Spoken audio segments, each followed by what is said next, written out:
এই বাইদেউগৰাকী দেখিছে, এই বাইদেউগৰাকীৰ নাম ৰূপা কলিতা বাইদেউ। ৰূপা কলিতা বাইদেউ মই ভিডিঅ' চাই বহুত ভাল পাওঁ।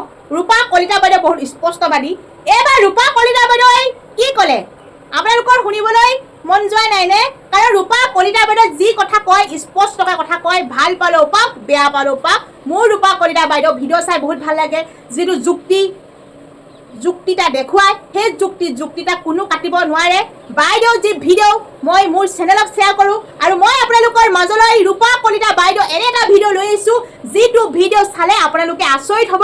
বাইদেউ ইমান সৎ সাহস কৰি কেনেকৈ কথা ক'ব পাৰে, ক'ৰ পৰা ক'ব পাৰে, কাৰ পৰা সাহস পায়। আৰু বিজেপি যি চৰকাৰৰ সমূহত যি লুণ্ঠন যি হৈ গৈছে, যি আমাৰ মানে বিজেপি চৰকাৰখনৰ ওপৰত এনেকুৱা এটা ভিডিঅ' লৈ আহিছে, যিটো ভিডিঅ' চালে আপোনালোকে আচৰিত হ'ব। অকণো ভয় নকৰে, না মন্ত্ৰীলৈ ভয় কৰে, না কিবালৈ ভয় কৰে, কাৰোলৈ ভয় নকৰি ৰূপা কলিতা বাইদেউ কি মন্তব্য আগবঢ়ালে, ভিডিঅ' ক্লিপটো আপোনালোকে চাই লওকচোন এবাৰ। নমস্কাৰ প্ৰিয় বন্ধু বান্ধৱীসকল, আজি বিশেষ দুটামান কথাৰ বাবেহে আচলতে মই মোৰ এই ভিডিঅ'টো প্ৰস্তুত কৰিছোঁ।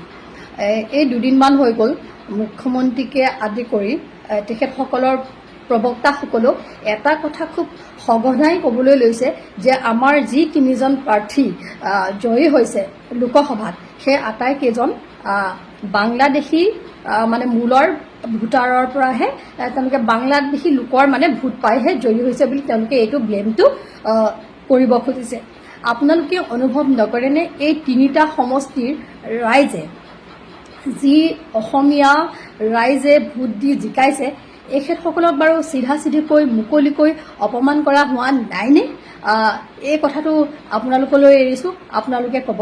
আৰু তেখেতে আজিৰ তাৰিখত খুব ভয় খাইছে যে মুছলমান লোকসকলে একত্ৰিত হৈ কংগ্ৰেছক ভোট দিছে বুলি তেওঁলোকে ক'ব খোজে, আৰু এইটো ভৱিষ্যতৰ অসমৰ ৰাজনীতিৰ বাবে অশনি সংকেত বুলি তেখেতে কৈছে। আৰু লগতে মুখ্যমন্ত্ৰী ডাঙৰীয়াই কৈছে যে অনাগত 10 বছৰত মানে বাংলাদেশীয়ে অসমখন মানে কব্জা কৰাৰ তেওঁলোকৰ এটা ৰণনীতি কৰিছে বুলি তেনেধৰণে কথা তেওঁ বক্তব্য দাঙি ধৰা আমি দেখা পালোঁ দুঠাইমানত। গতিকে ক'ব বিচাৰিছোঁ যে তেখেত আজি হঠাতে হোৱা মুখ্যমন্ত্ৰী নহয়, তেখেতে বিগত 20-25টা বছৰত অসমৰ ৰাজনৈতিক জীৱনৰ লগত ওতঃপ্ৰোতঃভাৱে তেখেত জড়িত এজন ব্যক্তি। তেখেতে ভালকৈ জানে অসমৰ জনগাঁথনি কিমান আৰু প্ৰকৃতাৰ্থত কাৰ কেনেধৰণৰ জনসংখ্যা বৃদ্ধি পাইছে, আৰু যদি সঁচাকৈ বৃদ্ধি পাইছে বুলি ভাবে তেখেতে, তেতিয়াহ'লে তাক প্ৰতিৰোধ কৰাৰ গোটেই ক্ষমতা জানো অসমৰ ৰাইজে তেখেতৰ হাতত অৰ্পণ কৰি থোৱা নাই? নিশ্চয় আছে। গতিকে তেখেতে যদি ভাবিছে যে বাকী জনগোষ্ঠীবিলাকতকৈ বিশেষ কোনোবা এটা জনগোষ্ঠীৰ যদি মানে জনবিস্ফোৰণ ঘটিছে, তেতিয়াহ'লে তাক ৰোধ কৰাটো চৰকাৰখনৰ কৰ্তব্য। বিভিন্ন ধৰণৰ আঁচনিবোৰ ৰূপায়ণ কৰোঁতে তেওঁলোকে সীমাবদ্ধতা আনি দিব পাৰে। যেনেকৈ পঞ্চায়তৰ ক্ষেত্ৰত কিছুমান নীতি নিয়ম দিছে যে 2টা সন্তানতকৈ বেছি হ'লে মানে খেলিব নোৱাৰিব, পঞ্চায়তত অংশগ্ৰহণ কৰিব নোৱাৰিব।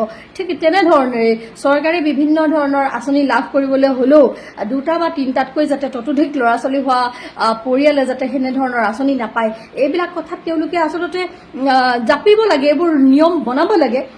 আৰু জনসংখ্যাৰ মানে ৰোধৰ বাবে, পপুলেশ্যন কণ্ট্ৰল কৰিবৰ বাবে তেওঁলোকে কি আঁচনি হাতত লৈছে? আজি যোৱা 10টা বছৰতো বিজেপি চৰকাৰৰ শাসন আছে, যোৱা 10টা বছৰত কি তেওঁলোকে এনেকুৱা ধৰণৰ কি পদক্ষেপ লৈছে? গতিকে তেওঁলোকে সকলো আচল কথা জানি কিন্তু তেওঁলোকে সেইবোৰ নকয়। আজি জনসাধাৰণক তেওঁলোকে দিগ্ভ্ৰান্ত কৰি ৰাখিছে। মদৰ দোকান খুলিছে, স্কুল বন্ধ কৰিছে, বানপানীত গোটেই অসমৰ ৰাইজৰ অৱস্থা একেবাৰে নাথল অৱস্থা। বহু লোক মানে বানপানীত মৃত্যুবৰণ কৰিছে। বিভিন্ন ধৰণৰ সমস্যাই অসমখনক চাৰিওফালৰ পৰা আগুৰি ৰাখিছে। অৰ্থনৈতিক অৱস্থা একেবাৰে বেয়া। এই কথাবিলাক লৈ যাতে মিডিয়াত আলোচনা হ'ব নোৱাৰে, ছ'চিয়েল মিডিয়াত আলোচনা হ'ব নোৱাৰে, তেওঁলোকৰ ব্যৰ্থতা যাতে মানে ওলাই নপৰে, তাৰ বাবে তেখেতে আচলতে বিভিন্ন ৰণকৌশল কৰি বিভিন্ন কৌশলেৰে মানে সাম্প্ৰদায়িক মন্তব্য কিছুমান প্ৰদান কৰি থকা আমি দেখা পাইছোঁ। আৰু এটা কথা আমি দেখা পাইছোঁ যে তেওঁলোকে সততে খেলা ধূলা আৰু কৃষ্টি সাংস্কৃতিক যিবিলাক মানে প্ৰগ্ৰেম আছে সেই প্ৰগ্ৰেমবোৰ কৰি পেলাই তেওঁলোকে এনেকুৱা দেখাব খুজিছে যে অসমত একো সমস্যাই নাই, মানুহ বিৰাট সাংঘাতিক ফূৰ্তিত আছে আৰু মানুহে সেইকাৰণে এনেকুৱা মানে খেলা ধূলা এই মানে কৃষ্টি সংস্কৃতিৰ লগত জড়িত হৈ তেওঁলোকে আচলতে এনেকুৱা ধৰণৰ কামবিলাক কৰিবলৈ লৈছে। বাৰু বেয়া কথা নহয়, কৃষ্টি সংস্কৃতিক মই বেয়া বুলি ক'ব নাযাওঁ, কিন্তু ইমান ডাঙৰ ডাঙৰ সমস্যাত থকাত ইমান মূল্য বৃদ্ধি হৈছে, এই কেনেধৰণেৰে মূল্য বৃদ্ধি ৰোধ কৰিব পাৰি এইবিলাকৰ প্ৰতিকাৰ নিবিচাৰি মানে যেনেকুৱা ধৰণৰ তেখেতলোকে মন্তব্যবোৰ দি আছে সেইবোৰ শুনি একেবাৰে ভাল লগা নাই।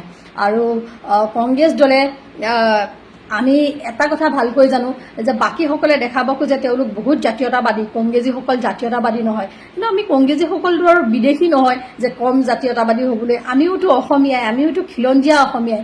গতিকে কংগ্ৰেছৰ ওপৰত যি দুটামান ধাৰণা তেখেতলোকে সৃষ্টি কৰিবলৈ চায় সেইকেইটা যে সম্পূৰ্ণ ভুল, এই কথা মই আচলতে আপোনালোকৰ এই ভিডিঅ'টোৰ যোগেদিয়ে আপোনালোকৰ সন্মুখলৈ আনিবলৈ বিচাৰিছোঁ।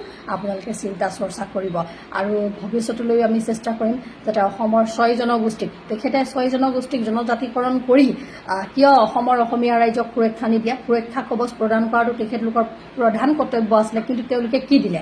বাবাজী কা ঠুল্লু। গতিকে এইবিলাক কথা পৰিহাৰ কৰি এগৰাকী মুখ্যমন্ত্ৰীয়ে দায়িত্বশীল বক্তব্য প্ৰদান কৰিব লাগে বুলি মই অনুভৱ কৰোঁ। ধন্যবাদ। নিশ্চয় ৰূপা কলিতা বাইদেউ ভিডিঅ'টো চালে, বহুত স্পষ্টবাদী। মই সেই ৰূপা কলিতা বাইদেউ ভিডিঅ' ক্লিপটোৰ কথা মই নকলেও আপোনালোকে গম পাইছে। আৰু ৰূপা কলিতা বাইদেউ কেনেকৈ কাক কি কথাখিনি ক'লে, ৰূপা কলিতা